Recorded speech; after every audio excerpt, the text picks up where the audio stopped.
Assalamualaikum warahmatullahi wabarakatuh.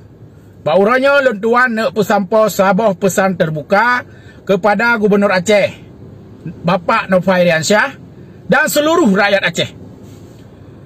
Menurut berita, mulai tanggal 1 Aprilnya pemerintah Aceh akan menghapus program JKA atau Jaminan Kesihatan Aceh. Pak Gub Nova, betul pemerintah Aceh akan segera menghapus JKA.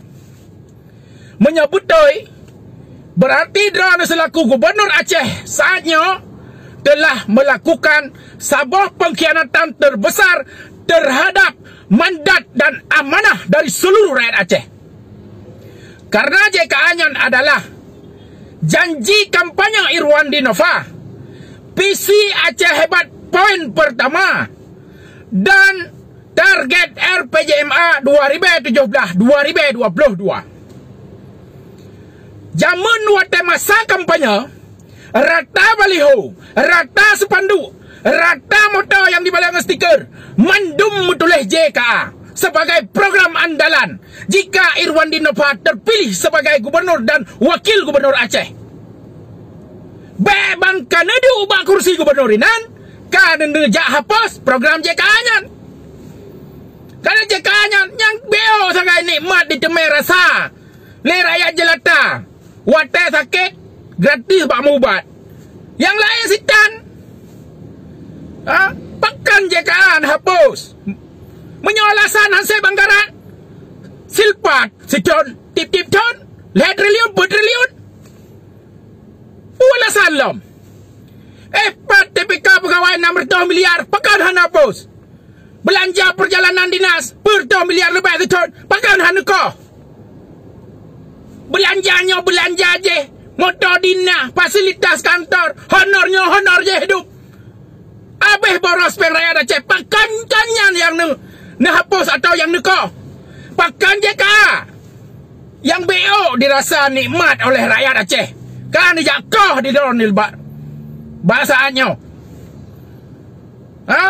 Nyo dikata lompat ingat Pak Gub Nova, nyo adalah pengkhianatan terbesar terhadap amanah dan mandat yang diberikan oleh rakyat Aceh kedua selaku Gubernur Aceh orangnya. Nyambah jadi hoka bangsa Aceh, rakyat Aceh. Nyo adalah puncak kezaliman dari berbagai kezaliman yang telah dilakukan oleh Gubernur Nova terhadap rakyat Aceh. Maka hanjut daimrot harus talawan.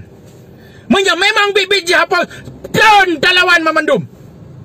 Hoka mahasiswa baik gaduh lalang ngenggep ngancip dengan sekitarnya.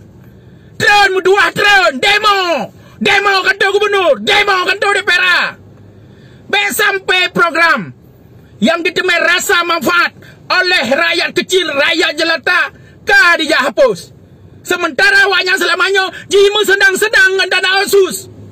Jipegat proyeknya, jipegat proyek je mengajit di cerai pri raya, mengat kaya raya di. Ikutanya rakyat jelata BO nikmat dan demai rasa kadina hapus oleh pemimpin zalim. Maka hanjut biarkan hidup tren mahasiswa pemuda aktivis hidup lawan pemerintah zalimnya, lawan gubernur zalimnya. Ana kemantang menyokruh dan pegah habar lo lakemah.